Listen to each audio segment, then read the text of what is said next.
This video. My name is Jacques Rose-Vandau. I'm with SGS, which is the leading testing certification company. Today I would like to represent the Charter of Trust and give you some advice or information about why we initiated as industry the Charter of Trust. Then afterwards I would love to have a nice panel discussion with our panelists here on stage. Thank you for having a seat already. Maybe I start with the introduction first, because then we can directly go into the discussion later. So welcome to me, with me together, Chris Painter. He's former coordinator for cybersecurity of the US State Department at the GCSC. We have Ada Gerkens with us, who's a senator in the Dutch Parliament. We have Paul Timmers with us, research fellow at the Oxford University and Digital Enlightenment Forum. We have Pavan Dugal with us. He already introduced himself. He's advocate of the at the Supreme Court of India. Welcome to me also Prabhat Agarwal. He's deputy head of the unit related to online platforms and e-commerce at the European Commission. Welcome also Katrien Garcia van Hoogstraten. She's lecturer and researcher at the Hague University of Applied Sciences. We have Chang-Ho Chung. He's judge at the International Criminal Court. And also welcome Jaroslav Ponda, and he was yesterday already on stage for the ITU. Welcome.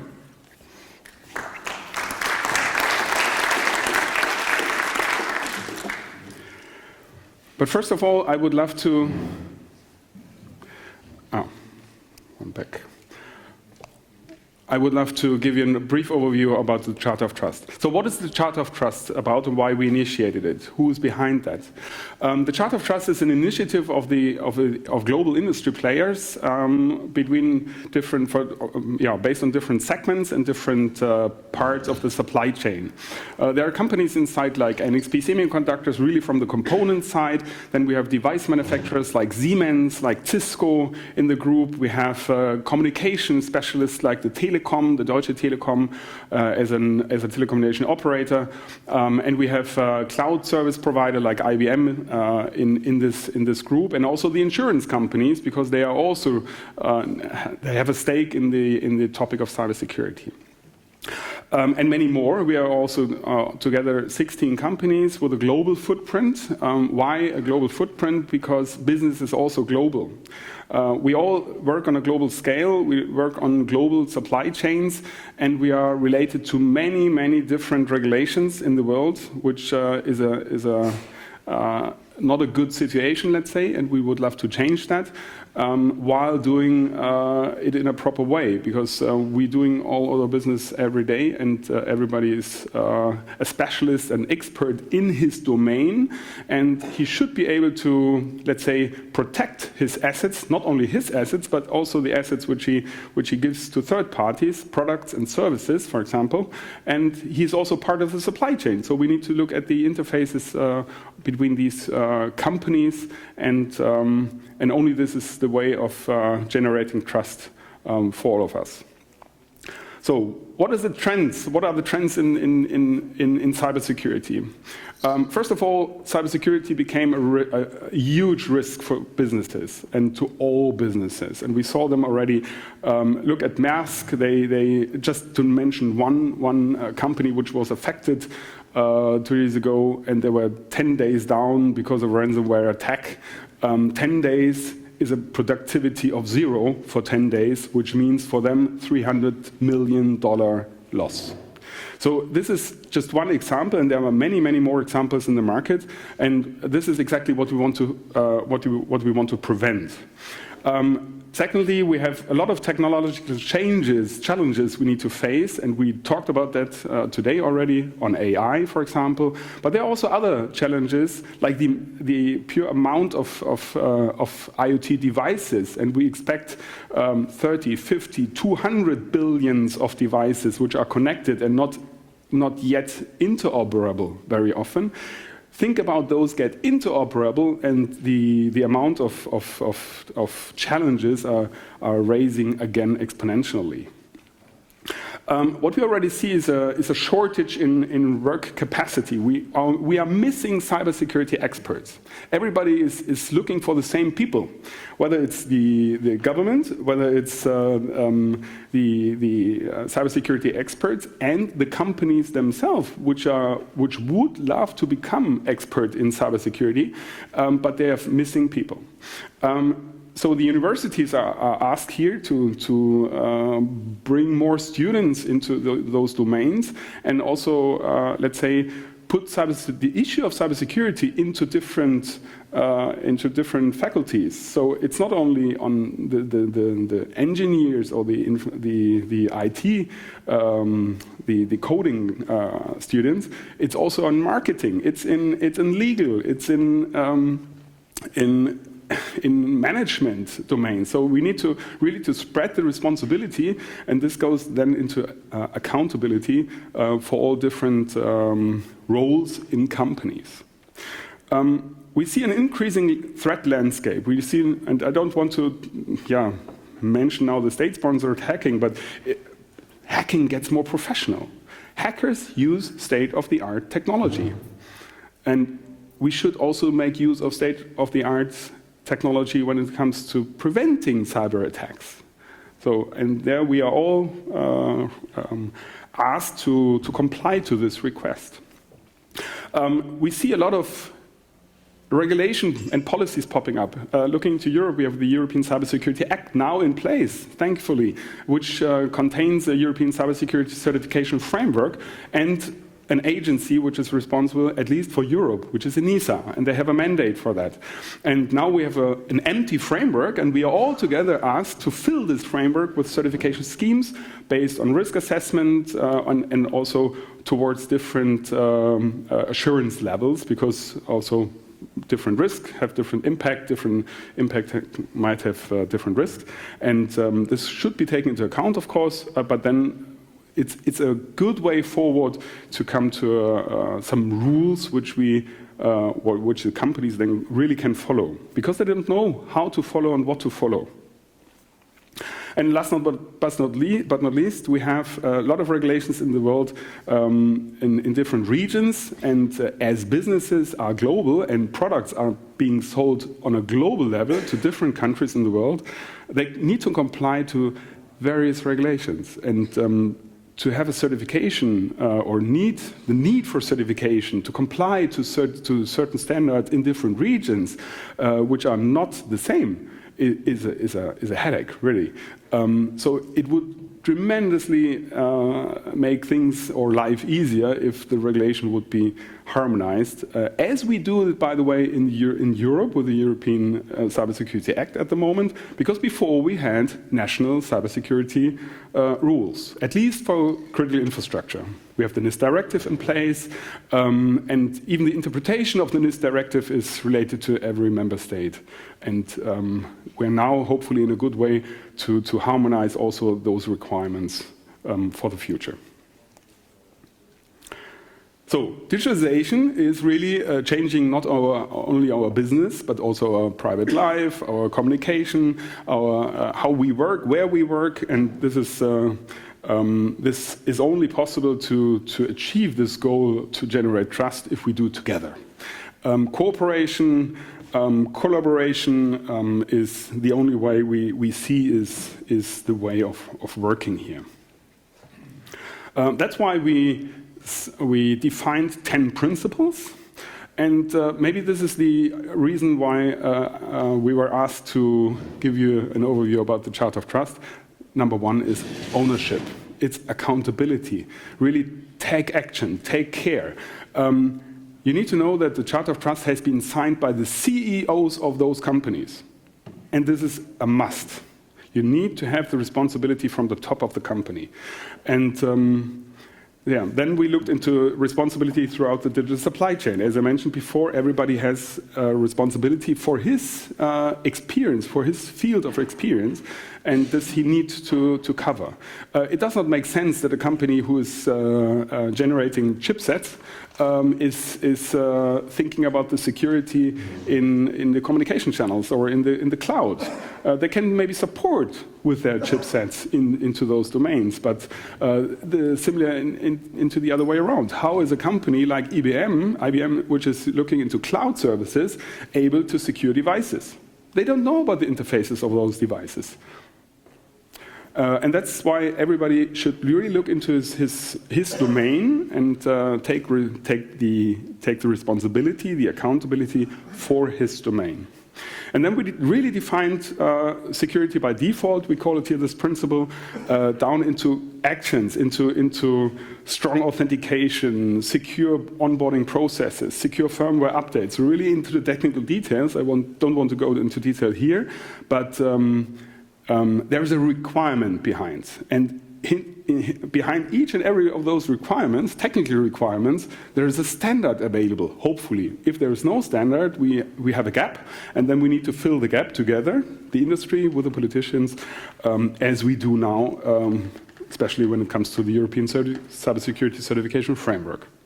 And I don't want to go through all of these. Education is an important topic. Education, for example, is the education of your own people, because we think the people of the companies are the best firewall you can have in your company.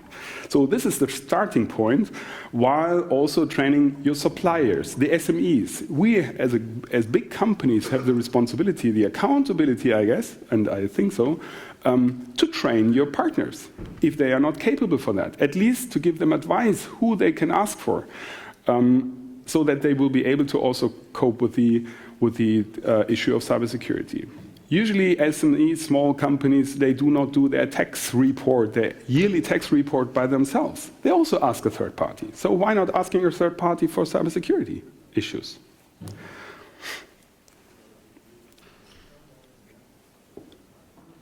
In the Chart of Trust, we see 3 dimensions here, and basically they all reflect what I was already saying, which is technology. Really, we try to initiate pilot projects within our group of members.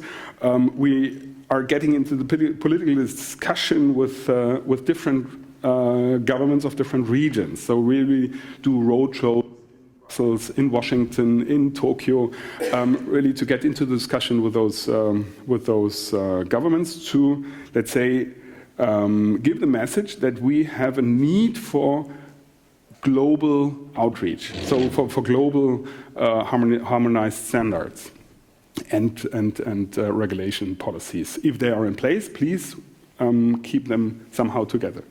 And the third one is, it is also related to business. So security is one of the core of the digital business models, and we should take this into account by design. From the beginning, from the very, very beginning of the first thinking, how do we design devices, services, and communication in a secure way? So, supply chain security, as I mentioned, I don't think I go here into more detail. Education as well. So I think the main topic here is what I mentioned, and I would love to share this with you, and hopefully we will have the chance to leverage this into many, many more companies, SMEs, into other regions in the world. I had today already a discussion with IPO, with a young professional organization, because they represent 28 or 30,000 companies, SMEs in this world, and this would be a brilliant fit, let's say, to leverage also into all our partners, because we counted the suppliers of our 16 companies, and this is about 1 million suppliers. And of course, everybody is first asking in his own companies to fulfill those requirements which we put in place, and then talk to their suppliers and to their procurement departments to implement those requirements into contracts, into business contracts, whenever they purchase something. So I hope this is a good initiative for our discussion, and I would love to start now with the discussion.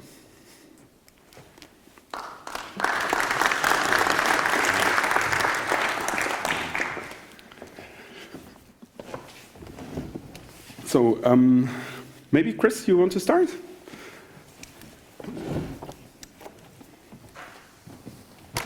put this clicker here.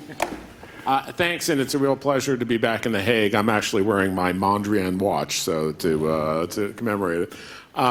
The Netherlands has done it's really led a lot of the policy discussions around these issues. A few years ago, they had a giant global conference that started in London, but I think really the best iteration was here in The Hague a few years ago, and they've launched a couple of things I've been involved in. One, the Global Forum for Cyber Expertise, which deals with capacity building issues, and another, the Global Commission for the Stability of Cyberspace, which is looking at norms and accountability and how we make sure there's accountability, and that's going to release its report next week. So I think outsized involvement in a lot of these issues, which is great. I've had a long history in doing various kinds of cyber issues. I was a federal prosecutor in the 90s doing cybercrime cases. I then was running the computer crime section of the Justice Department. I was then at the FBI. I was at the White House for 2 years, setting up their cybersecurity directorate. And my final job was I was the first and top cyber diplomat in the world, in the State Department. And now there are about 35 of them around the world, which I think is really important, because one of the things I wanted to say at a higher level is that, this is still too much of a boutique issue. The people who come together to talk about this are often the same people, and that's not the way it has to be. It has to be a mainstream, high political issue, and we've made progress on that. But, in the little video that you saw in the beginning, people were talking about, well, it's an economic issue and it's a security issue, and I can tell you from personal experience that those two communities are very different. And bringing the security and economic community together on these issues is not that easy. Now, it's happened more and more, but I remember we were writing our international strategy for cyberspace. The economic community thought the security community was a drag on innovation, and the security community thought the economic community were out of their minds. So they were just taking risks they couldn't take. And we have to make sure that both of those perspectives are represented. There were times certainly with for instance, the Chinese theft of intellectual property, where the two communities came together because it was seen as not just an economic issue, but a national security issue, and that was important. So we need to transform this as a security issue to really a whole society issue. And I think the growth of these diplomatic posts around the world, I think helps do that, because it's a core issue. Not as many people think of cyber as a boutique technical issue, but a core issue of national security policy, economic policy, and ultimately a foreign policy for every country. And the more we can mainstream that, the better. And that goes to some of the accountability I'll talk about in a second. The second thing and that's not just true of governments, that's also true of companies. Again, we've seen improvement, but often if the CISO, the Chief Information Security Officer, went in to talk to the chairman of the board or the CEO, their eyes would roll back in the back of their heads and they say, don't talk to me about this, just make sure everything's okay. And that can't be the way that companies are looking at this too. This is a key risk area, and they have to appreciate this in terms of the overall company. So it's true, and again, there are some companies, and I think the Charter of Trust is certainly a good example, that have broken out of this, but that's not universally true. The other thing I wanted to address is accountability on a global level for bad actors, and not just bad criminal actors, because we have criminal prosecution and laws for that, but bad state actors. And so we've seen over the course of the last few years increasing disruptive behavior in cyberspace by nation states, including the OPCW thing that happened here in The Hague, but also the WannaCry virus that took down the national health system in the UK, NotPetya, which took down Maersk and other shipping giants. So we've seen a lot of this bad activity, which has been attributed to nation states. And that's good that we've called that out. We've had countries come together in groups and do the attribution and say they're responsible. But you're not going to name and shame certain countries, and they're not going to change their behavior. So you have to make sure that you couple that naming and shaming with actual action. We have to work as an international community, not just countries alone, to impose consequences on the bad actors to make sure that there's international peace and security in the long run. So international peace and security is not just about coming up with norms, which is one of the activities of the global community now. What are the rules of the road in cyberspace? International law applies in cyberspace, which is important, but what are the rules beyond that? Don't attack the critical infrastructures of another country. Don't attack the computer emergency response teams. They're like the ambulances, the hospitals.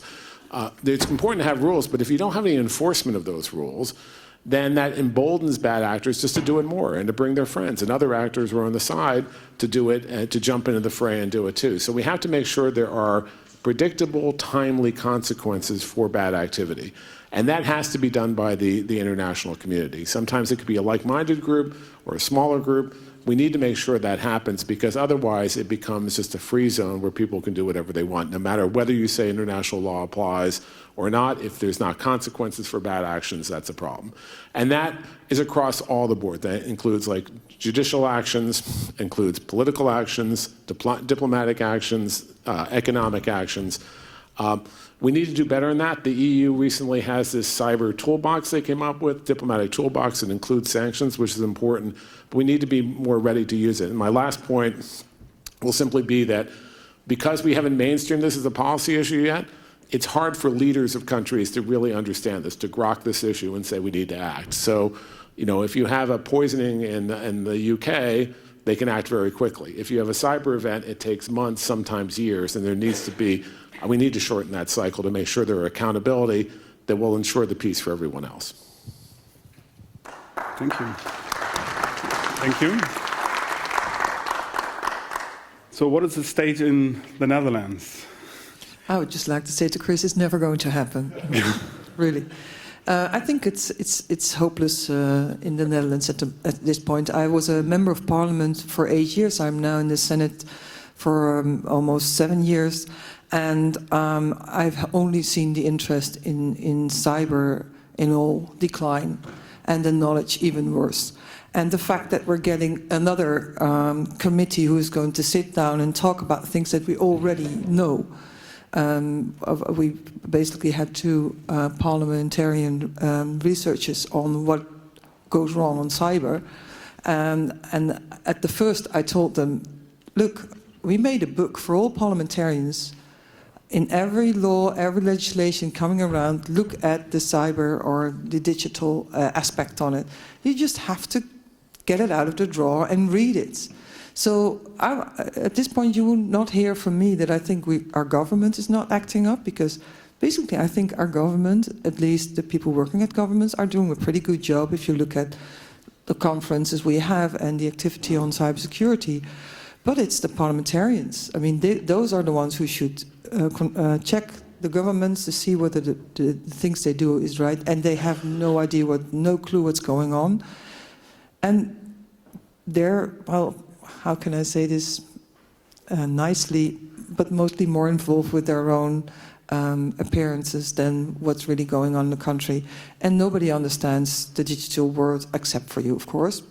So you don't read about it in the newspapers, maybe if you have a WannaCry situation, but all the smaller things, you don't read about it. It's not in the veins of the people. So I don't think we should look at them to solve that problem. I think we need to do it ourselves and see how we can build trust amongst each other. And that's why I like the speech that you gave in the beginning. Now, next to my work as a senator, I'm also the managing director of the Dutch hotline on child sexual abuse material. Now, if you talk about a problem, what we have there is when we find out that legislation is not sufficient, the Criminal Act is not sufficient, because if we would take down the bad hosters by law, we would then come into the field of freedom of expression, freedom of speech, and all the things that we don't want to go to. It is a thin line, but we need to do something. And so we have this very interesting project going on now, which is an authority on child sexual abuse material. You probably know about, we have very many different authorities. On GDPR we have one on the economical affairs, on the financial markets, but we don't have one on the internet market. So we were looking at, what hurts bad hosters the most, and that's money. They're in it for making the money. So we don't have the possibility to give fines. We only have the possibility to, if people spread child sexual abuse material, to throw them in jail. But somehow they always manage to get out of the jail, because it's very hard to prove that there were intentionally spreading that material. So why don't we give them fine if they're not acting up, if they're not doing enough efforts to get that material offline? Now we're looking at that now, but it's not going to be a normal authority. We're trying to build that one together with industry, with the hotlines, with all actors engaged, because we also understand that if you would have like the normal authority, it would be really an authority from above telling you what to do. And if then this authority would not know what sensitive subject it actually is, and it's a thin line that we have to walk to get where we want to go, then things might really go wrong. So we want to build this one together in trust. And I think that's a very interesting example in how we can tackle these kind of problems. Basically, I think if you go to cybersecurity, and I'm not from the cyber crime, because I think you are right, we have laws for crimes, so we have laws for cybercrime as well. But the security of the system, the fact that if people build websites, the one who orders that website basically think, okay, you are a builder, so it's probably secure because you know what you're doing, but they don't know because they never taught security on websites. So yes, who has a role in what? We need to have that, but we also need to get to the possibilities to have laws out there. I mean, we have a whole infrastructure outside. You can't get a car on the road, Tesla knows, when there's not any rule that you have to comply with to get a secure and safe car. And it's the same with the roads. There are rules on that road. And if you don't apply those rules, you're either not allowed to get on that road or you'll be fined. So I think we have to look at it this way. I think we're really, as politicians, we need to say, listen, whatever you do on the internet, if you do it within these boundaries and make sure that it's secure, then it's fine, and otherwise we'll fine you. Before we get that far, I would just say we all should sit back, do nothing, let the whole thing explode, let us get really into trouble, and then maybe one day more politicians than a couple of few will stand up and say, oh, we have a problem, let's do something about it. Thank you.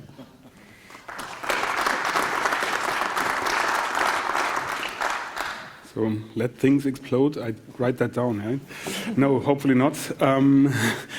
Paul. Yeah, I hope it doesn't explode when I'm tonight in the airplane. Let me just say about accountability and cybersecurity, something that relates to companies directly and something that relates to states and state sovereignty. So on accountability for cybersecurity and companies, there is of course a number of companies that are doing critical infrastructures, for example, that are under the law, under the Network and Information Security Directive, for example, in Europe.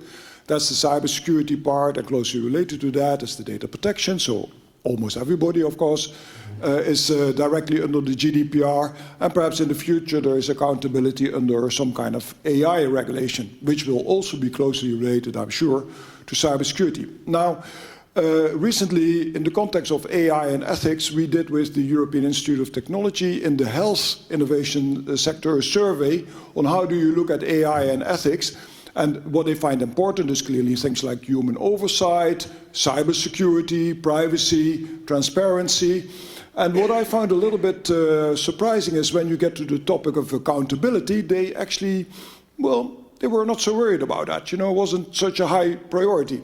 Why not? If you look at the detailed comments, is that people said in the health innovation and in the health sector, well, actually we know how to deal with accountability, how to do redress, how to deal with complaints, how to keep audit trails, how to do a responsible trade-off between one interest and the other interest. Quite interesting. And I think I got also a little bit worried, because I think several of these critical infrastructures, and health is amongst them, but energy, transport, the plane, etc. are also amongst them. They may think, in a certain sense, we already know how to deal with accountability because we do it anyway, already. And I'm not sure that that is true. So I think it would be good to put accountability really to the test. So I think this event, this type of conference is also really good. Let practice meet policy in accountability and see what actually happens. Secondly, accountability and the state, state sovereignty. So cybersecurity has really moved the topic of sovereignty and strategic autonomy to the top of the agenda. It has become Chefsache.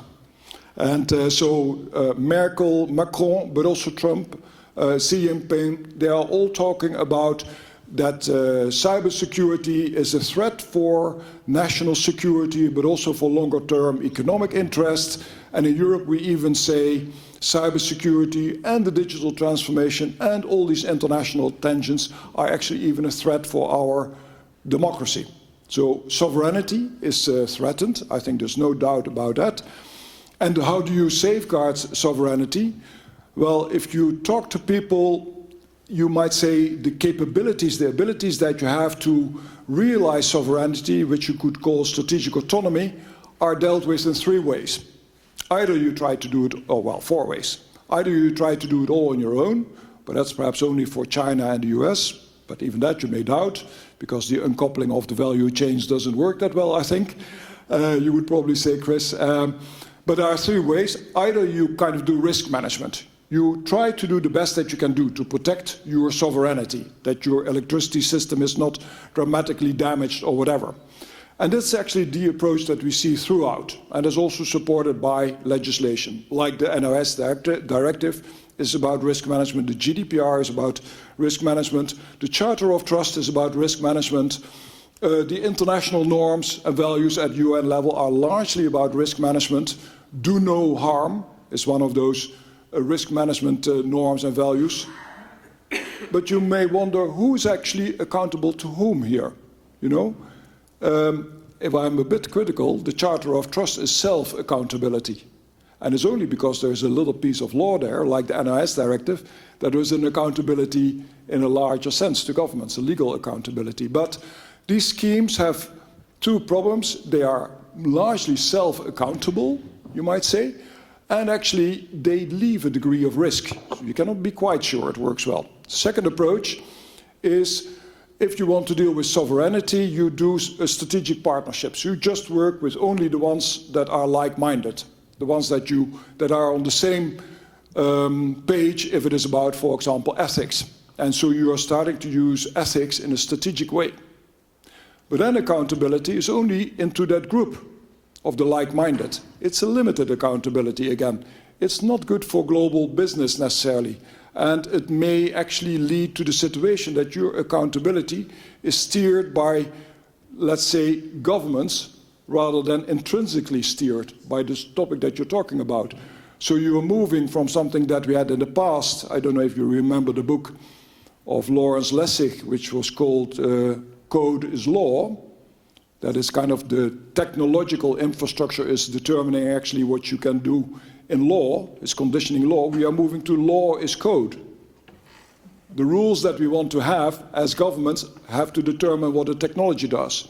That's the 5G debate, right there. That's between, do we move that from the risk management approach to the strategic partnership approach? The third approach that perhaps many people in this room like is, let's pursue cybersecurity and accountability as a global common good. It's after all in the interest of humanity, isn't it? And that's also how the internet originally was designed, as a global common good. And we want to have many things in the global common good. When it is non-technical, we would talk about climate. But when it's technical, in this country, for example, they are promoting that the core of the internet would be a global common good, the domain name system. You would protect that as an interest of everybody. That's a great idea, actually, if we would move cybersecurity and accountability there. But it's like an empty space. Then what kind of governance do we have? There is no accountability mechanism there at all. So we are definitely missing, even if we might be interested in promoting the protection of our critical infrastructures, the protection of the core of the internet into the global common good, we are missing a big part of governance. I don't think that the Web Foundation, W3C and others, can really fill that gap totally. I'm not sure that global companies can fill that gap. I'm not sure that the UN can fill that gap. So I think we have a real task to do when we talk about accountability and the global common good to build up governance. Thank you.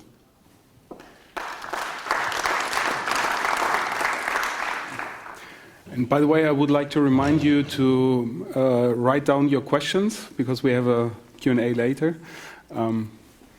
Good. Good. Pavan, you have another role in India. Please share with us. Sure.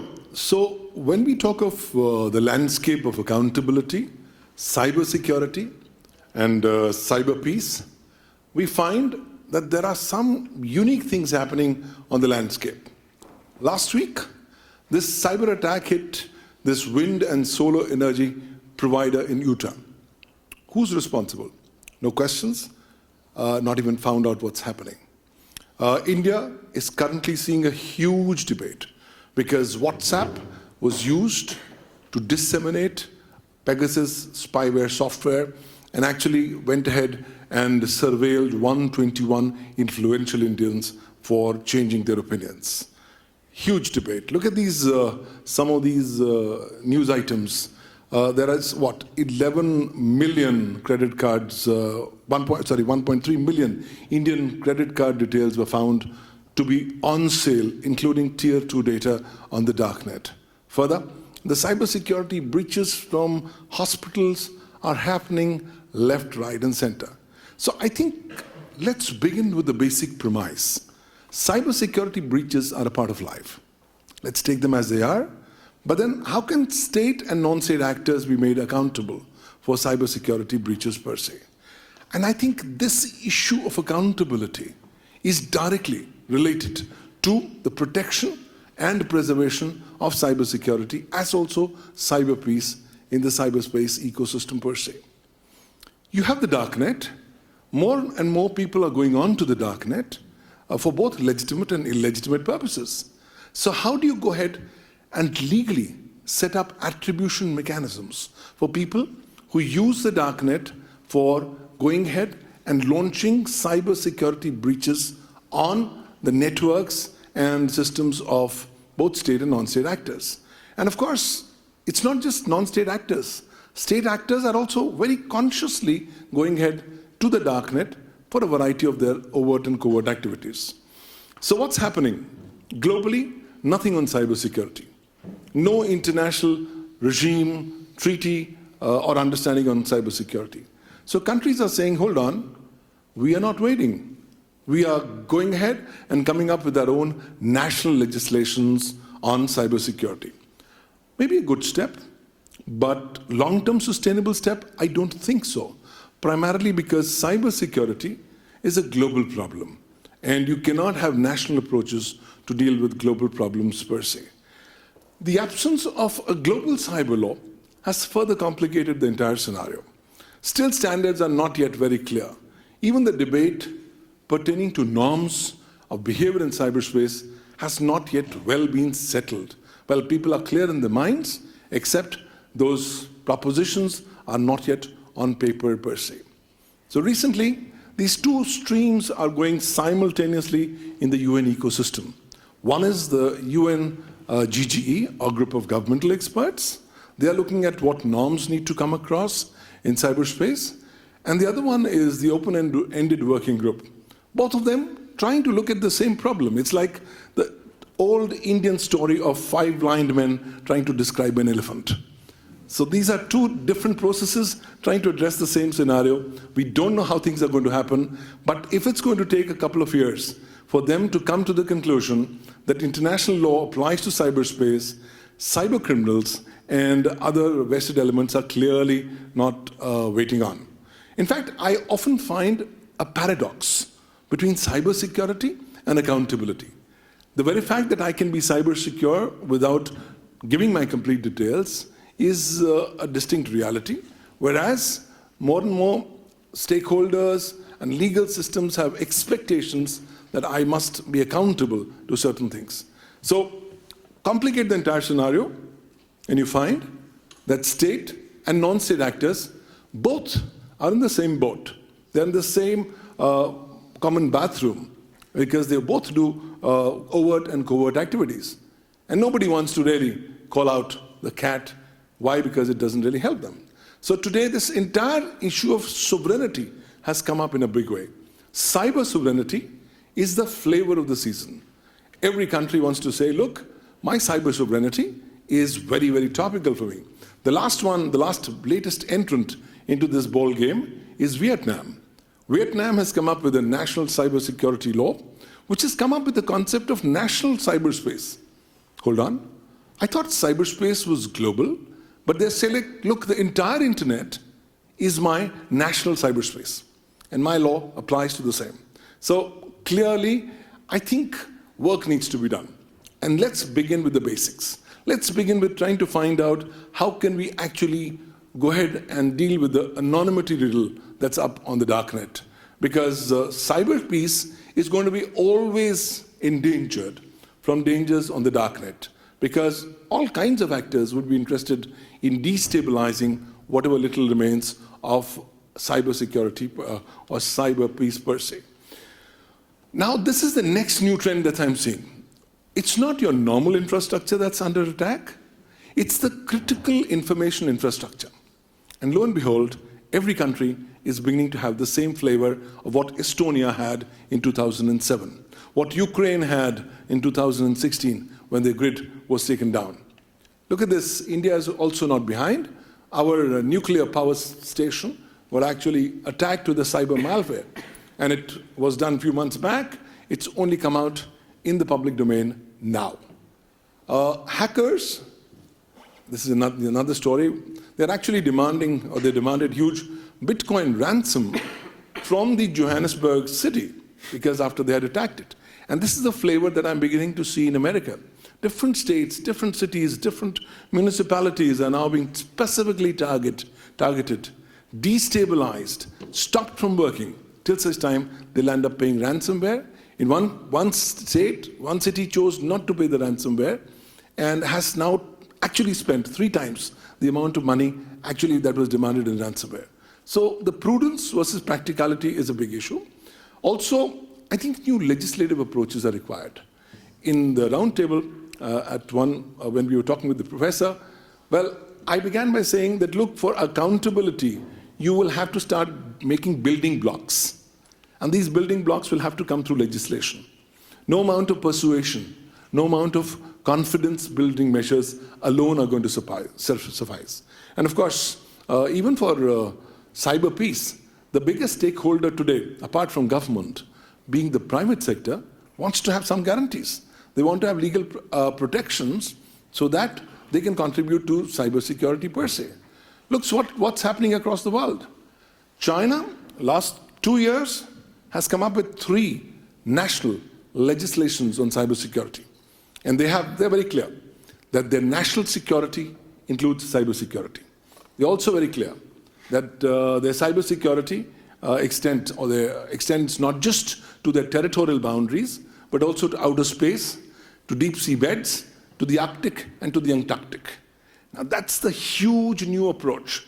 Countries are saying, let me bite more than what I can chew. Let me come up with very broad-ranging legal instruments. When the time comes to interpret them, I will interpret them. And that's why all kinds of cybersecurity approaches have been extensively brought forward in this Chinese model, which is a unique model for other countries to follow. And hold on, if you think China is alone, you're mistaken. A number of countries are very actively engaging and examining this model of how it can actually be gone ahead and customized to their local requirements. On top of it, Russia has come up with a data localization law. It actually says, you want to do business with Russians in Russia, please put your data within the physical boundaries of Russia. And that's yet another approach of trying to deal with cybersecurity. On top of it, when I look at Vietnam, the last kid on the block has actually come up with a lot of new concepts in their national cybersecurity legislation. I think it's like every new guy who comes up with a new legislation is actually going ahead and bettering the previous standard because he or that particular case state actor is learning from the experiences of others. And you look at what now Russia has done. The RUNet law has been passed. And this law effectively says that Russia presumes that its connectivity to the internet will be disconnected. And once it gets disconnected, it must have in place its own RUNet, the RUNet. And they have already begun implementing it. The state government is already putting in huge amounts of monies to the service providers for having the requisite infrastructure ready. Is this cybersecurity or is it cyber peace? I don't know. Is balkanization a way to cyber peace? I don't know. But clearly, these are interesting developments as we go forward. Thailand comes across with a new cybersecurity law, extensively criticized. Macau, imagine a small place like Macau says, look, my gaming industry is so important. Let me come up with a dedicated cybersecurity law in this regard.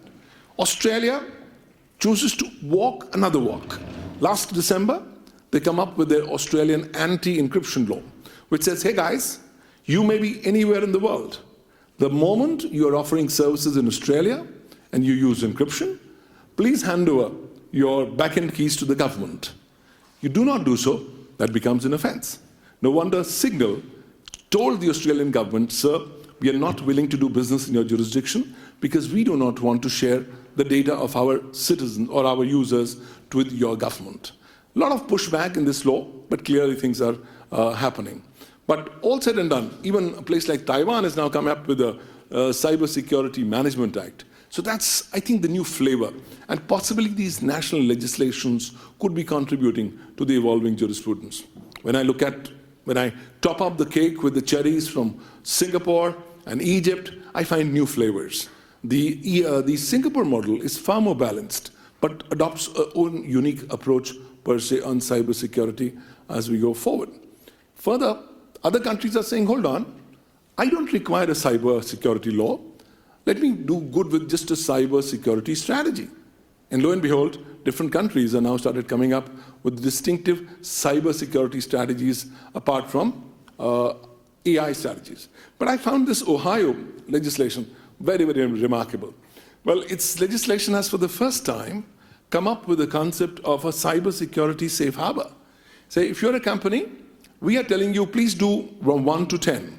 If you do 1 to 10, if a cybersecurity breach takes place, we will not make you liable. We will give you complete immunity. And I think that's a model that's going to happen globally and could be important. And as I go towards AI, I think I'm more concerned about the misuse of AI on the darknet for cybersecurity breaches, for cybercrime per se. The world has no answer today, though China has started working in terms of defining the responsibilities of stakeholders using AI in the draft national legislation on AI per se. California, come 1st January 2020, becomes the first mover in the world to come up with a new law on IoT, saying if you manufacture IoT device, please put in reasonable security feature. Very, very basic low-hanging fruits, but at least it's a step forward as we go forward. And if you're a company, you are mandated under the said law to follow up with the reasonable minimum security levels. Now, I think the UK is trying to examine the California approach and is coming up with their own version on what things are. We at the International Commission on Cybersecurity Law have realized, look, different people are talking different tunes. Why don't we go ahead and collate the common minimum denominators of legal principles that should go ahead and regulate cybersecurity at a global level? And that's what we are currently doing at the International Commission on Cybersecurity Law. I'll finally conclude by saying there's actually need for coming up with these denominators, because nobody wants to come up to these common minimum basic principles, these basic building blocks. If you have your building blocks correct and right in place at the right time, that is going to contribute to a large extent towards protection and preservation of cyber peace. Otherwise, it's just going to be a utopian dream.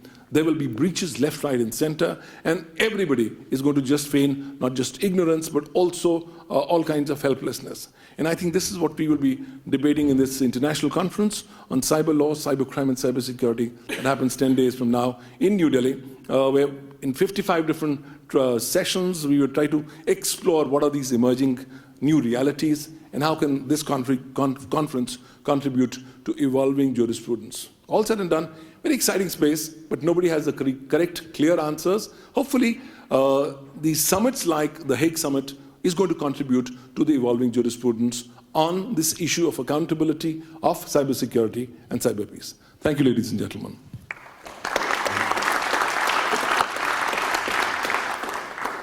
So we see many activities in many countries today, but obviously on a global level, we are missing the coordination. Who could take the coordination for that? Well, that's the big golden question. But somebody will have to wake up and bell the cat. But clearly right now it's all an island approach, a silo approach. Everybody says, I, me, myself and my world, my ecosystem. That'll have to breach across because islands will have to start getting connected with bridges and stakeholders will have to start talking with each other. We come to that. Prabhat, thank you.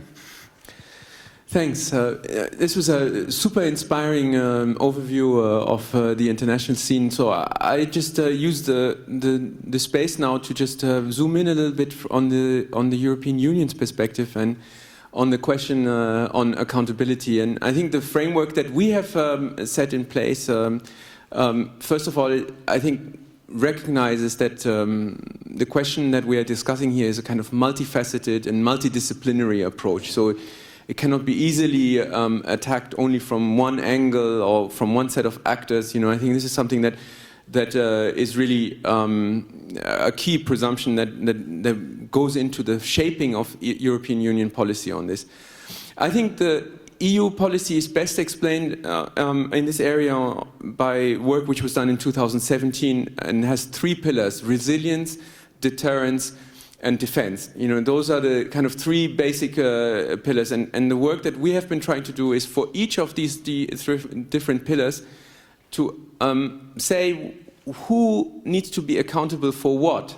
In the area of resilience, it's manufacturers, for example, for IoT devices. You know, there are certification schemes in the Cybersecurity Act. That's just as part of the kind of resilience pillar. You know, in the case of deterrence, we have been working together a little bit like Chris and the others have mentioned on diplomatic responses stepping up something, but responses which have teeth. You know, it's clear that they don't only need to be declarations and good words. You know, it's something that needs to also have something with consequences. In that context, I think an international framework which has a common denominator approach, like was just explained, is certainly something very interesting to be examined further. And some efforts like the Tallinn Manual and so on kind of could be stepping stones towards such a framework. You know, with more teeth. You know. I think those 3 pillars, resilience, deterrence, and defense, and of course I don't need to kind of go into the cybercrime part because we've already kind of discussed this a little bit, they form the basic framework and accountability. And just a couple of additional comments that I think are worth making. When you attribute accountability to either individual actors or state actors or manufacturers or companies, a little bit like what you said in the Charter of Trust, Jacques, at the beginning, you know, like for the areas that they are responsible for, there are always implicit trade-offs. You know, like and these trade-offs sometimes, you know, if the narrower you focus your accountability, the more fragile the whole system becomes as well. The broader you focus your responsibility, the less implementable they become. You know, so there are some trade-offs that I think are worth kind of bringing out a little bit more carefully. And so those trade-offs, let's not be, you know, it's not only the jurisdictional trade-offs about how do we segment attribution in geographic or jurisdictional terms. You know, it's also which actor, where does one's responsibility start and end. This is there's a big link, I mean, Paul already mentioned it, to other work that the Commission is doing at the moment and on AI, and it was already discussed in the other sessions. You know, in some complex environments, you know, it's very difficult to exactly identify the actor that you can use for attribution. I mean, state actors are sometimes easy to, even countries get together and you say, okay, it's clearly that country and responsible for it, and here's the evidence for it, you know. But in many cases, there is a kind of distributed failure of accountability that needs to be taken as a whole. And I think this is something that is the second point that I wanted to make. So one is the kind of trade-offs that we are kind of implicitly, perhaps too quickly, brushing under the carpet. And the second thing is the complex change of actors that simultaneously need to be addressed. So in segmenting the system, we also lose perhaps some of this complexity of the system as a whole. Just want to say. Now, I want to respond to kind of two things. Something Chris also said, and that Ada also said about kind of, how do we get this working at international level, and a little bit also in response to what Pavan just said. The European Union is really a firm believer in an international rules-based order. And that's not only true for informational environment, that's also true for climate change, that's also true for international trade. And this is really a hallmark of the bloc as a whole. It's true for the Iran nuclear deals, it's true for a whole range of other things. But let's also not be naive that this rules-based international order is coming under enormous strain, not just because of the Balkanization that Pavan just mentioned. Everybody calls their own strategy now a strategy of sovereignty, which is kind of Westphalian approach to policy making in the same. We see a lot of countries pulling out of international treaties, where on areas which have a strong cross-border dimension where we need to work together. I think in this place of all the places, it's important to kind of recognize upfront that the international global order is under strain. So it's not just about cybersecurity and cyber peace. It's about the entire way of making forward and coming to agreement. It's not only about sanctions and having enforcement with teeth about individual state actors. It's about how are we going to take the whole thing forward. In the information environment, there's a second challenge that goes beyond the multilateral environment and the rules-based order, is that the information environment is being restructured by a small number of private actors that are cross-border, and WhatsApp was already mentioned, and that are rule setters in an environment where the international order is not capable of setting rules that are being imposed. That is a new reality that also spills over into cybersecurity and cyber peace. Not only because some of the challenges in cybersecurity are moving away from the infrastructure and the WannaCry, not Petya kind of attacks, into the informational space. So where disinformation can, in my view, also be viewed as a cybersecurity threat. But just in another part of the ecosystem. So in that ecosystem, the failure of coming to any kind of agreement at international level is, of course, a natural incentive, and this is really no criticism, it's just a description, for private companies to set the rules, and that are then variously criticized because they may or may not be compatible with local rules. But this is an interaction which we need to take into account when we speak about international rules as well. So there's a multiplicity of actors, and the way we go forward depends on the coherence and our ability to set international rules, but also on our ability to come to meaningful technology regulation that makes sense also for not only for users, but also for the actors that are rule setters in the global space. And so with this, I can just summarize the overall approach of the Union. Thank you.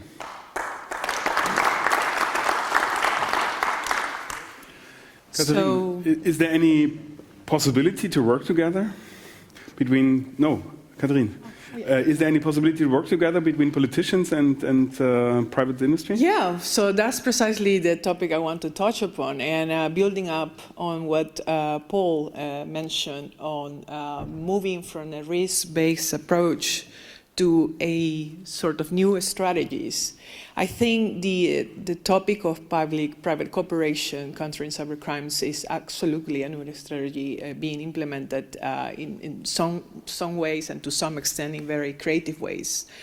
However, of course, it demands and impose some challenges. And if we start by looking at the current picture, the big picture, and some of my predecessors has mentioned what are the current impacts of in this case, cybercrime.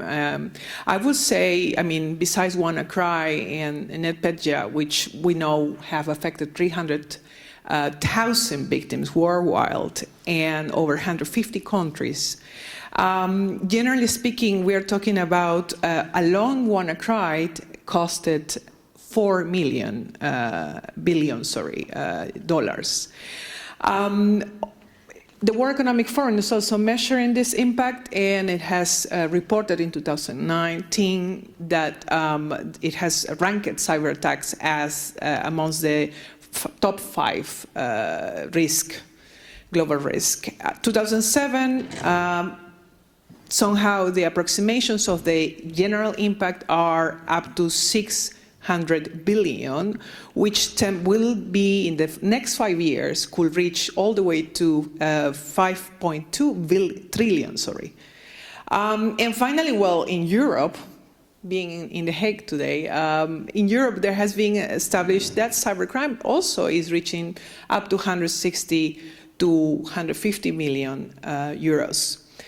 So, as a researcher and lecturer, I have, of course, a picture of cybercrime, which of cooperation that I bring to you, and that's why I use the skydiving in all my presentations. And I think so far from the prior presentations, we can get that flavor. It's getting difficult, it's getting complex. It's almost like a skydiving, I will say, to cooperate together. I think the more I speak with both private sector and public sector, they speak a lot about how multidimensional and the transnational aspects of cybercrimes make and impose more challenges for these public-private cooperations. Of course, it's all about collecting, in the case of cybercrime, this cooperation will be about cooperating towards collecting, sharing sufficient evidence, and in order to, well, identify, apprehend, and later on prosecute cyber criminals. But it's also about challenges pertaining to extrajudicial jurisdiction. And on top of that, that will, in a way, have some implications in the effectiveness of whether formal or informal cooperation, because there are at least 2 forms of cooperations being identified. If we look at the current 16 channels of cooperation on access to evidence, there are at least 3 that can be mentioned, and this, of course, is information coming from the impact assessment of the European Protection Orders, which is the upcoming e-evidence legislation, and next week the LIBE will be providing a final report on this. So this is happening in parallel with the protocol to the Cybercrime Convention, the second protocol that will be also probably launched soon. The Octopus conference coming now actually happen next week, and so probably there will be more information about how the protocol is taking shape and is specifically on electronic evidence. And in the transatlantic level, we have all known about the U.S. Cloud Act. So, well, now the European Commission came across with the e-evidence package, as it's called, which impact assessment identified that at the moment there are at least 3 forms of identified cooperation around access to electronic evidence. And these are the MLETA, so the Mutual Legal Assistance Treaties, which seems to be too slow. It seems to also be disproportionate in relation to the expenses and resources that may imply. And moving to another form will be the direct cooperation with service providers. And in this case, they seem to be, according to the impact assessment, unreliable, dependent on service providers' practices, which are very diverse. And of course, the lack of transparency, because even in despite of the fact that there are some transparency reports provided by the intermediaries, internet intermediaries, still there is a lot of lack of information as for how this access to electronic evidence is happening in practice. And finally, direct access to data. So in this case, there's a huge legal fragmentation happening, and that also has been assessed by the European Commission when launching the e-electronic evidence package. Some specific numbers as for, okay, so now you might be wondering along with me, she's concerned about how much cooperation can increase access to electronic evidence, but how, in fact, at least in Europe, is known, is the exchange of this electronic evidence. So 85% of electronic evidence in any form is relevant to all type of investigations. And this is beyond the scope of cyber crimes. All type of investigations, crime investigations require e-evidence. Now, at least 2/3, so 65% of the investigations of electronic evidence are relevant, and of course, they are also requested to service providers. And 55% only of total investigations include requests to cross-border access to electronic evidence. Now, along the discussion of access to electronic evidence, the new paradigm that has emerged is about, okay, we're talking about electronic evidence, and this is, in few words, we're talking about data, right? And I will say, I will dare to praise the initiative of the e-electronic evidence package, regulatory package of the European Commission, as a step forward, specifically in relation to the new taxonomy of data that is providing. And so far, once again, my research is very much based on a lot of interviews and conversations with both public and private sector. To my understanding, and many other legal scholars and academics find that there is a lack of common understanding of what is specifically the data that should be exchanged. There has not been so far, up to now, any international or regional regulatory package or regulation in general that has provided a definition, starting with that, a definition on electronic evidence. And so, of course, there has not been, therefore, any regulatory package that has provided for a taxonomy of data that has to be exchanged. So this is the first time, and that's why this e-evidence regulatory package is, in a way, providing for first time some differentiation for basically law enforcement and private sector to be, at least to start to be in the same line as for what kind of data need to be exchanged. Of course, impact assessment also provides some data as for what is the exchange, the percentage of data that has been exchanged so far.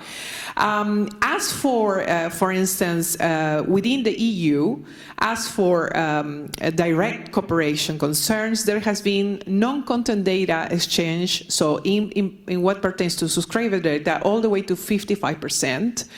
Metadata, 47%, and content data, well, there is a known. So that's one of, for instance, of the indicators that the European Commission has used to base their analysis on the launch of this regulation. So it means that less than half of all the requests to service providers are fulfilled. So only 45% of these requests are fulfilled. Now, so we are talking about how important are these new strategies that are rising. And so in the case of public-private cooperation to the access of electronic evidence, pertains mainly and is, of course, regulated by principles of information sharing. So information sharing activities in the context of public-private cooperation cybercrimes will mostly have some difference. There will be, obviously, depending on different expectations of the partners. And, of course, this goes within the expectations concerning roles, responsibilities, and, of course, authority, which is very much linked to accountability. And on the other hand, there are challenges pertaining to, and this is also which links to the recent regulatory developments that concerns to forensics and data governance. And this is connected to what I just mentioned about the new taxonomy of data or electronic evidence that need to be exchanged. So these aspects are crucial, specifically in what concerns to forensics and data governance, in order to be able to understand what type of data sets have to be exchanged, and to also understand how this can be shared within the framework of public-private partnerships or cooperation. So let me then make some conclusions of what will be highly important. And I'm now talking about this sort of security governance of the aspects of public-private cooperation in countering cybercrimes. Safety. So safety is a public good, and I don't think we need to go farther than having this very clear statement. I have worked, and now I see I-4ADA, I work, I think the last 3 or 2 IGF, the Internet Governance Forum, we have constantly been coming back, talking to law enforcement, integrating the service providers, intermediaries, in order to bring clarity about how this cooperation can take shape in relation to child sector protection online. But I think all in all, Arda, and I hope you will agree with me, we have been all the time trying to highlight that this is an issue of public safety. Besides what is the vulnerable group that is at stake, it is an issue of public safety. And that's one of the main challenges that arise when public-private cooperation come into place, the different understanding on that we are actually in the same line. We are trying to protect people from being victims of cybercrime, so therefore protecting a public good. Now, cyber enforcement is not solely responsibility of the state, and so that has also been developed, and now it's seen that other stakeholders, such as the private sectors, and here goes along the line of the supply chain, the internet intermediaries, and of course even the teams, the cyber response teams, cybercrime response teams of both, and forensic teams of both private and public sectors. So this common understanding of public good can take us a bit farther into shaping a public-private cooperation that is more reliable and that is in the long term more effective. On the other hand, we also have to understand that trust is needed. And when trust is needed, we have to be able to also see that as part of this public-private cooperation, there are, of course, general liability frameworks underlying the rights and obligations of, in this case, the internet intermediaries. And these are applicable to them and to the supply chain and any other private stakeholders. So in relation to the public authorities, it's important to understand this, how this general liability framework will play a role in the understanding of these partnerships. And at the same time, it should be carefully balanced with a diligent implementation of, in relation to fundamental rights, so privacy, freedom of expression, data protection, and so on. Right to fair trial, in the case where we are speaking about, of course, the case of public-private cooperation to share electronic evidence. So that's for now my points. I will be glad to receive some questions during the Q&A. Thank you, Katrin. Of course, this is related to the GDPR on one hand, so we need to take care of how to respect the privacy at the same time. And is this possible? And from your perspective, Chang, and is there a way to leverage this initiative into a global legal framework? Because I think you are very much related to international crime. Yeah, thank you very much. As mentioned by previous speakers, I also support the idea of establishing some global rules or international convention in this field of cybersecurity or data protection. As you may know, in the field of international trade law, the UNCITRAL already has adopted some convention on electronic communication to make this any kind of electronic contract be equivalent to any written documents. And they even developed some model laws so that member states can implement those international norms in a more flexible way. But in this field of cybersecurity, data protection, we do not have it yet. So I support such effort of the first committee of UN and third committee of UN to continue such effort to make some international norm in this field of data protection and cybersecurity. And whenever I have a chance to meet some members of International Law Commission who are providing some international background for United Nations General Assembly, I always tell them, I'll do something for this field as well. Now, UNISTRA has done a lot for the field of international law, trade law.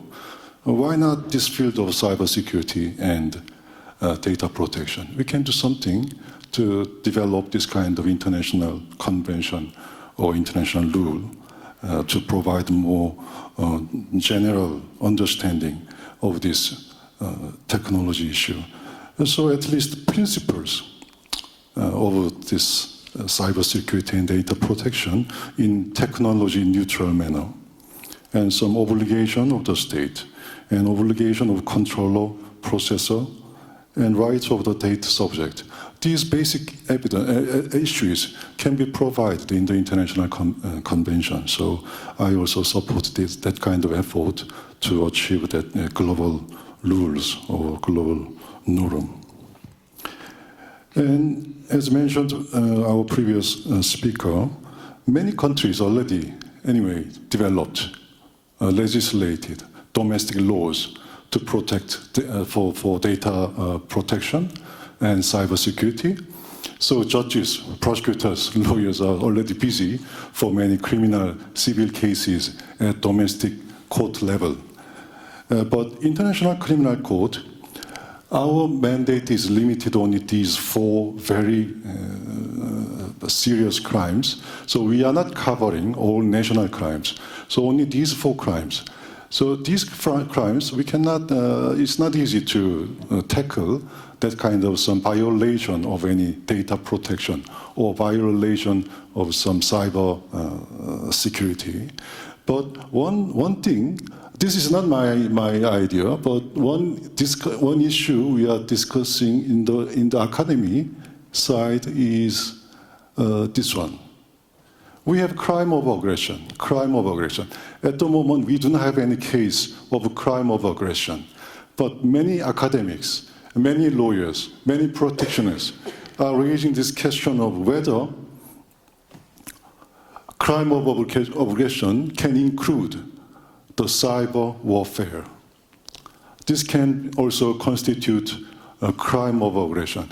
This issue already has started discussion within the academic side. I do not know at all on this issue, so please don't get me wrong. So I cannot say anything about this issue, but this is still no case at the court, but very much big discussion on this issue among academics. So I look forward to some real case in the future at the court. And in terms of data collecting during judicial process, we also respect data protection laws of national system, national laws. So ICC, International Criminal Court, is treaty body. We are founded by a convention named Rome Statute. So in principle, we can get information only from state parties, member states of the Rome Statute. So when it comes to non-member state, non-state party, we cannot expect any cooperation from non-member state in collecting any evidential material, including personal data. But if the non-member state would willing to provide some voluntary cooperation to the ICC, then we can accept them. Then there may be any conflict with the domestic laws of data protection. But when it comes to state parties, member states, they have obligation to cooperate with the court. But that does not mean that you can go just any state parties and collect their information of personal data from state parties. What we can do is request cooperation to state party, member state, to collect personal data in accordance with their national laws. As mentioned by previous, there are many countries already legislated many national laws of data protection. So we need to understand what those laws in national system to avoid any such any chance of conflict with national laws. For example, Republic of Korea, South Korea, where I'm from, we also have many strong data protection law, but we have two exceptions. One is personal data can be provided for the purpose of law enforcement. And another one is information can be transferred to international organization in accordance with treaty or convention. So if ICC requests the Republic of Korea to present some personal data after investigation in Korea, then Korea may not have any problem in providing such personal data to the ICC. So we need to keep understanding that kind of national system of data protection to make our judicial process more smoothly. And last issue is we are also supported by technology. The court work is now also, previous speaker already mentioned the e-electronics, e-evidence issue, but it's not e-evidence, but our court system itself is totally supported by electronic court system. So this system is combining all judicial bodies of the court, not only just the judges, but also prosecution side, including both investigation and prosecution, and also defense team, and also victims. So all those informations, submissions from these judicial bodies are shared by the registry of the court and then distributed to the people who are entitled to. But when it comes to personal data of victims collected by prosecution or defense, these are usually confidential. Principle at the court is all information at the court is public, open to the public for the purpose of fairness and transparency of the court and our process. But personal data of victims, they are confidential to protect their privacy and safety during the court process. So we, court people who can get access to those confidential information have also strong obligation to keep this confidentiality. Otherwise, we may face some discipline procedure, and even judges, we may face disqualification challenges as well. So that's how we protect this personal data in the court process at the ICC. But thanks to this kind of technology, we can handle this kind of huge size of cases in a more efficient way, handling thousands of material evidences and also hundreds of thousands of pages of evidences without any problem in evaluating the values of those documents. I will stop here. Thank you very much. Thank you. Maybe before we continue, thank you, Paul. He needs to catch his flight, so but we continue directly. Thank you. So we learned about the issue between privacy and maybe, the obligation of using or of publishing data during a process. Could the ITU support here? Well, from our perspective, we as the UN specialized agency in ICTs, we are facilitating the global dialogue. And we've most of the focus on the technologies. Of course, going through this process, for us, it's very important that the countries are prioritizing cybersecurity at the top level. And the situation is very looking quite good in the developed economies. But once we are going to the developing countries, the status quo is not that glossy. As I said already in the opening segment, we are trying to better understand the preparedness and the commitment of the nations to the fate of the cybersecurity. And the index is helping us in doing this, going through the legal, technical, organizational capacity building and the cooperation components of screening the countries.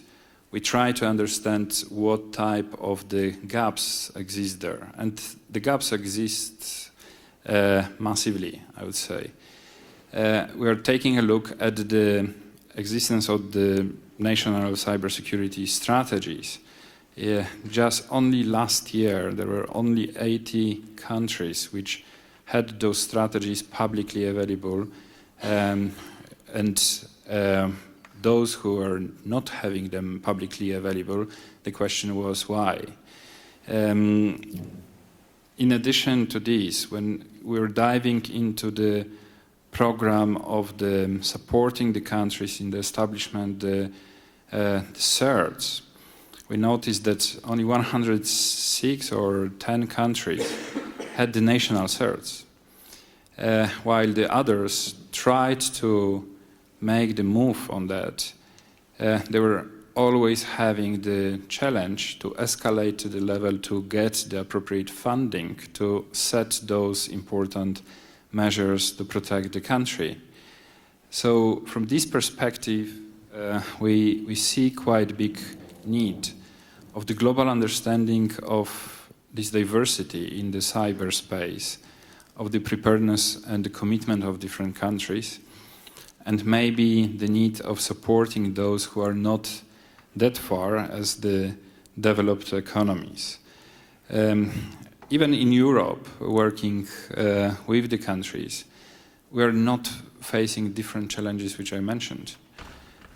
Sometimes the upgrade of the CERTs in Southeastern Europe becomes the discussion of several months, how to find relatively small resources in the public sector or the international donors to support this process.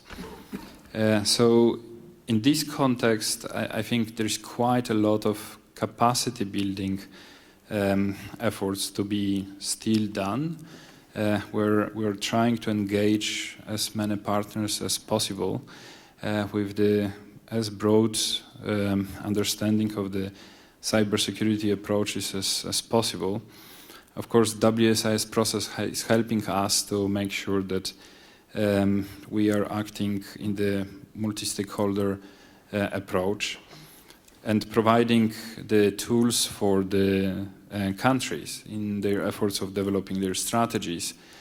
Also, we're trying to go with the team of those who are not having only resources, but also having the expertise and different type of the experience to provide the support. So just to draw attention to the recent guide on the development of the cybersecurity strategies, which we launched together with World Bank and many other stakeholders, and which we are currently rolling out across the different regions.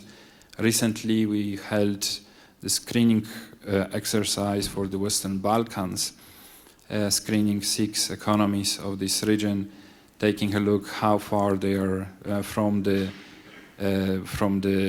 international standards and what type of the improvements can be done and which one can serve also as a good practices. Because also these conclusions of such exercises we were able to make during such actions. So just to say, from our perspective, the work in the international environment is quite important to include as many partners as possible and as different perspectives as possible, just to try to build the consensus on the good faith of building the secure environment for the use of ICTs. Of course, in doing this, for us, the standards are important. And that's why the role of the private sector is key here in the standardization as well. I was already mentioning the 5G, which, of course, in many cases is raising the excitement of the cybersecurity component of this. But, of course, the views can be diverse. And as the international organization, we are looking forward to consensus building on these issues using our platform. Thank you. Thank you. So I think I have a lot of questions, but due to the time, I would love to ask you whether you have questions you would like to raise immediately before we close that. Maybe start here in the beginning first. Do we have a mic? Oh, here. Great, thank you.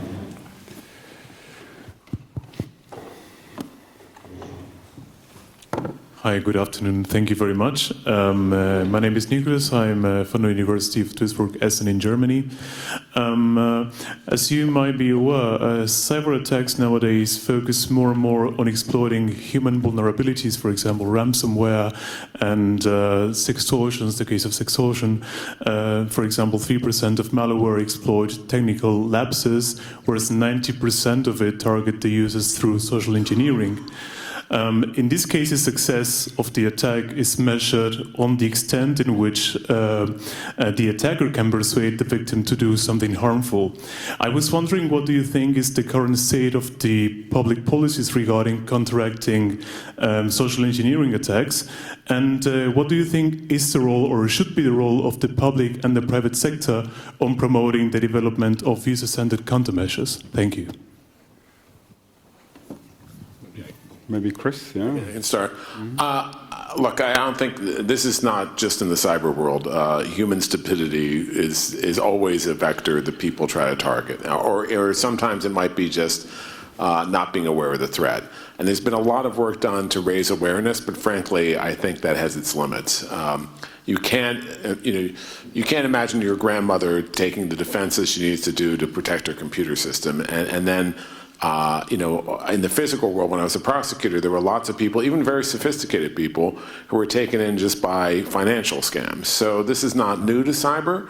And I think the answer is that we can't just rely on that as a level of defense. I think we have to get the internet service providers and others to raise the defense a level up so that they're actually doing it on that level. There's been some efforts underway to do that, to look for these issues and try to ameliorate them at that level. Because if you're making the individual the first line of defense, it's just not going to work in the long term. Yeah, I completely agree with you there. I think, let me speak on the sextortion situation, which is quite big in the Netherlands as well, I think all over the world. We need the platforms to step up here, because they're way being, it's not my problem, it's their problem. And I do believe, the internet is a beautiful thing. It brings a lot of good things, but it brings a lot of bad things too. And it magnifies those in a way we have never foreseen. So maybe we should, stop and think about what's going on in our world right now and try to formulate an answer, because the way we raise awareness is way not sufficient. And I think we need to understand that, some people might always be vulnerable to this kind of crime. So I definitely think we need to do more. Katrien. Just to answer your question, we have worked together. Actually, we're meeting back, Nicolas, Ard and I, we have worked in several other forums, mostly in the Internet Governance Forum. But the thing is, I think it's about also providing through public-private cooperation some kind of specific technological and analysis tools. And that is, in a way, missing. There is some claim that AI may fill this gap to some extent. Of course, we are still, as we saw in the morning, still in the discussions of the ethical aspects of AI and how this, because still if it's deployed to prevent or to counteract cyber crimes, in this case of sextortion, or through the use of social engineering as has been happening to reach the victims of extortion, still there is a lack of capabilities, of analytical capabilities to be able. Social engineering is very much about behavior, and is basically tracing the behavior of the users. And in this way, there's also an information asymmetry on the side of, there is a lot of information known by the internet intermediaries, whereas there is less information or known on the side of the user. So it will be important to put these analytical tools in place and in order to be able to also trace behavior that can be leading towards an easy social engineering attack. And so I would think that that's crucial that we have concluded in our prior works together in relation to sextortion. But then I think analytical tools can be also a subject matter of public-private cooperation. There was a question behind. Please. Thank you. My name is Sharon from Diplomat TV and Global Media. Just being curious, and with your own perspective, all the panelists, can global norms alone be effective in achieving security in cyberspace? No, but they're a predicate. So in other words, in the physical world, we have norms, and it's important to have norms and law, and norms become law over time. But people violate them. Like Russia's incursion in the Ukraine was a violation of norms. That doesn't mean we shouldn't have norms. What it means is we have to have norms, and as I mentioned in the opening, there also has to be enforcement and consequences for violation of those norms. So those norms are just not pieces of paper or words on paper. Depends where the norms are on.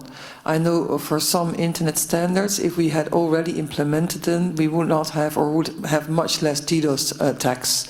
We're not implementing them. I think their global norms would help, because it doesn't have to do with any cultural differences, just the standards for the technical infrastructure. But I think one of the biggest challenges we have in IT is the fact that we are a different world with different cultures and different values. And in that case, I don't think we can standardize them, no. I believe that today the landscape is full of landmines. These landmines are in the form of the claims for cyber sovereignty and sovereignty by nation states. At a time when these nation states are building these artificial boundaries in cyberspace, these norms come in as a breath of fresh air, so as to help them clear their perspective. If you're going to go straight away with these kind of perspectives to nation states and say, let's have something internationally, it's going to be shot down straight away. So it becomes a kind of an interregnum. And norms are, of course, only for having persuasive value. They can always be violated and will be violated. However, the naming and shaming in the eyes of the international community could be yet another important mechanism so as to rein in those actors who may choose not to actually go ahead and adhere to norms. But clearly norms are giving their way to the solidification of not just soft law but also hard law, and ultimately the evolution of legal jurisprudence in this regard. Thanks. So I think I've already said it in my previous intervention. I think that international norms are useful and important to have. I fully agree with the previous speakers, but I also think that they're not necessarily enough. I think there are a number of other things that have not been mentioned here in this round of Q&A. I think there's an amount of digital literacy that is necessary also to actually make these norms function. You know, like so just writing down norms and then nobody understands them and nobody can enforce them. There needs to be an ecosystem around this. So capability building is really an important adjunct to any such norms, and that capability building actually. Addresses a whole range of actors. This is not only this is ranging from individuals, just also responding to your questions about human vulnerabilities. But companies, of course, as well. Their abilities. Governments through the cert systems, which we heard is sometimes underfunded and so on. But also, I'm sure the legal system. I'm very impressed by the very digitally savvy judges on this panel. But in my work. I can tell you this is extraordinarily exceptional selection of judges. Many judges struggle to understand the digital norms that are placed in front of them, even on rules inside the union, for example. So this is something that also requires capacity building. I'm very impressed to see the digital capabilities of the International Criminal Court.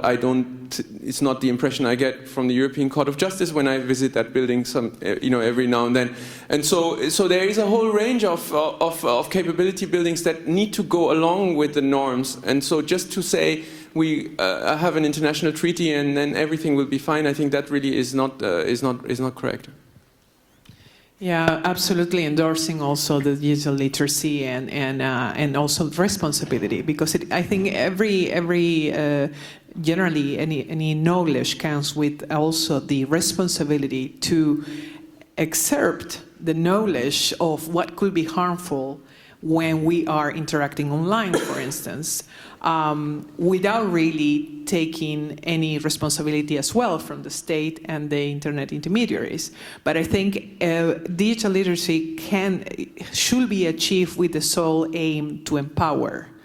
And so if we have so many cases, as I4ADA has reported, on sextortion and child sexual exploitation, is because we are failing. We're failing big time, and I think it's not a difficult task.